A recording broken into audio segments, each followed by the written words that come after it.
दोस्तों नमस्कार। यहाँ बात करते हैं योग आयुर्वेद स्वास्थ्य के बारे में। किस प्रकार से अपना आहार विहार को ठीक रखकर, संतुलित रखकर रोग मुक्त रहा जाए, सुखमय जीवन जिया जाए। मैं डॉक्टर मनमोहन लखेड़ा आज बात करूँगा आयुर्वेद और एलोपैथी में श्रेष्ठ कौन है। आयुर्वेद एवं एलोपैथी में श्रेष्ठ कौन। दोस्तों, जब से बाबा रामदेव ने एलोपैथी चिकित्सा पर सवाल खड़े किए, एलोपैथी के डॉक्टरों से 25 सवाल दागे पूछे, तब से यह बहस छिड़ चुकी है कि कौन सी पैथी श्रेष्ठ है और किसने कितना योगदान समाज को दिया, आदि आदि। दोस्तों, ये तो सभी जानते हैं कि हर पैथी की अपनी सीमा रेखाएं होती है, हर पैथी अपने आप में श्रेष्ठ है।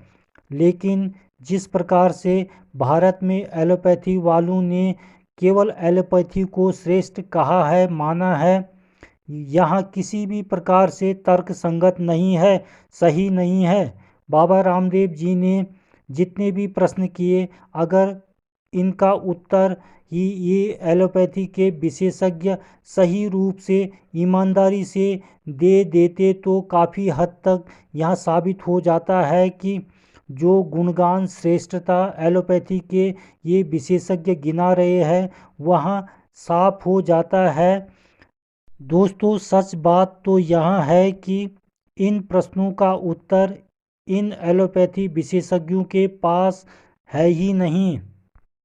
दोस्तों, यह कह सकते हैं कि आज की जो 90 से 95% बीमारियां, जिन्हें आज की भाषा में लाइफ स्टाइल डिजीज़ कहते हैं, उन सब का कोई भी इलाज इस एलोपैथी चिकित्सा पद्धति में है ही नहीं। केवल 5 से 10% का इलाज इस पैथी में है, जो संक्रमण या इन्फेक्शन से होता है, जिसका कारण पता है।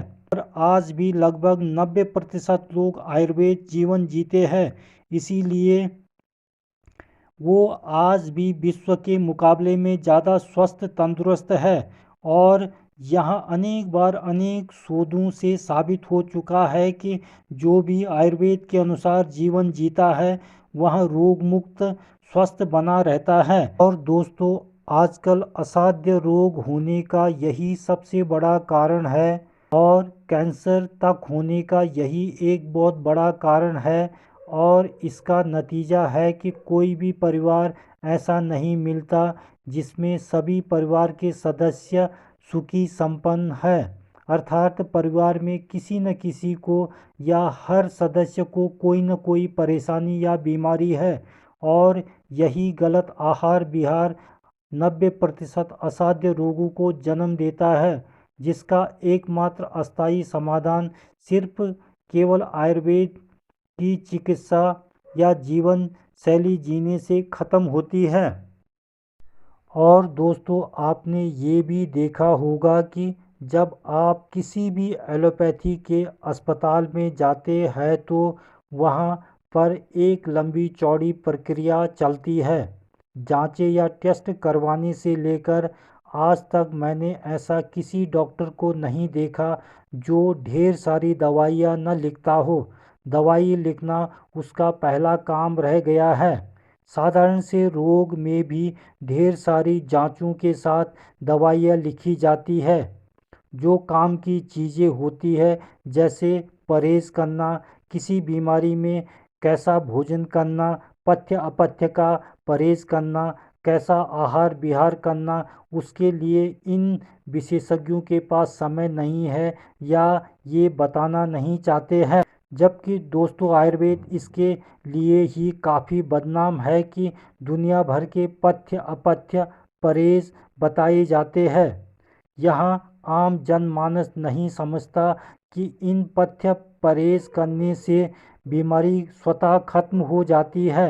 इसके लिए आयुर्वेद का विशेषज्ञ मरीज से बहुत सारी जानकारी लेने के बाद पथ्य अपथ्य का पालन करने का विशेष जोर देता है, जो कि उसकी बीमारी में अस्थायी रूप से ठीक होने में बहुत मदद करती है। हाँ, एलोपैथी में अनेक प्रकार की जांचें करवाने से बीमारी जल्दी पकड़ में आ जाती है, लेकिन बीमारी पकड़ में आने के बाद आयुर्वेद के अनुसार चिकित्सा करने, पथ्य अपथ्य का पालन करने से बहुत सारे लाभ होते हैं, जिसे अपनाकर पूरा समाज, राष्ट्र, यहाँ तक कि विश्व रोग मुक्त हो सकता है। जो लोग या एलोपैथी के विशेषज्ञ कहते हैं कि आयुर्वेद वैज्ञानिक पद्धति नहीं है, यह उनकी अज्ञानता है। वेदों में जितनी भी बातें लिखी है सब वैज्ञानिक है। बेशक विज्ञान को अभी साबित करने में बहुत समय लगेगा, लेकिन आयुर्वेद पूरी तरह से विशुद्ध वैज्ञानिक पैथी है।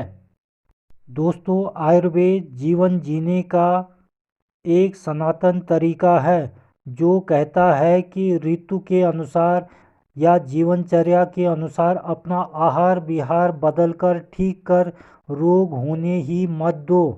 जैसे बदलते मौसम में सर्दी जुकाम बुखार होना आम बात है। आयुर्वेद कहता है कि इसमें अपने घर में ही हल्दी वाला दूध पीकर या अदरक या काली मिर्च की चाय पीकर या कोई काढ़ा पीकर, एक दिन उपवास कर या अजवाइन की पोटली बनाकर नाक की सिकाई कर सर्दी जुकाम अपने आप में 2-3 दिन में स्वतः ठीक हो जाता है। दोस्तों, इसके विपरीत जो आधुनिक परंपरा बन गई है एलोपैथी में, सीधे डॉक्टर में जाने की और ढेर सारी रंगीन गोलियां खाने की, उससे होने वाला नुकसान की और एक बीमारी ठीक होने के साथ अन्य बीमारियों को निमंत्रण देने की सोचनीय है। ऐसे ही हर बीमारी में होता है। जैसे एसिडिटी में आप चाहो तो हर दिन एक गोली खाकर उस रोग को असाध्य बना लो, या फिर आयुर्वेद के अनुसार उसका कारण को ढूंढकर उसे जड़ से खत्म कर लो। इस एलोपैथी चिकित्सा का प्रसिद्ध होने का यही सबसे बड़ा कारण है। आदमी शॉर्टकट में चलता है या उसे कुछ पता ही नहीं होता है। वह गलतफहमी में जीता है कि एक टैबलेट या बटी खाने से मेरा रोग ठीक हो रहा है, लेकिन ऐसा बिल्कुल होता नहीं है। उसे पता ही नहीं चलता है कि वह रोग कब असाध्य हो जाता है। दोस्तों, आयुर्वेद कहता है कि मनुष्य की जननी प्रकृति है और प्रकृति में ही सारे जड़ी बूटियाँ तत्व मौजूद है जो आपके रोग को ठीक कर सकते हैं या आपके रोग को ठीक करते हैं। और ये जड़ी बूटियाँ आपकी प्रकृति के अनुकूल भी होती है। इसलिए जब भी आपके शरीर में असंतुलन पैदा हो, जहाँ तक हो सके प्रकृति के शरण में जाकर प्रकृति के नियमों को अपनाकर आप तन मन से सुखी संपन्न आरोग्यवान हो सकते हैं। आपको एलोपैथी की रसायन युक्त हानिकारक दवाइयों खाने से जहाँ तक हो सके बचना चाहिए, या ये दवाइयाँ खाने की आपको बिल्कुल भी आवश्यकता नहीं पड़ेगी अगर आप आयुर्वेद की जीवन शैली जीते हो तो दोस्तों, आज के लिए बस इतना ही। देखते रहे लखेड़ा आयुर्वेद को। चैनल को लाइक शेयर और सब्सक्राइब जरूर करिए और लेते रहिए योग आयुर्वेद स्वास्थ्य संबंधी नई नई जानकारियाँ। नमस्कार।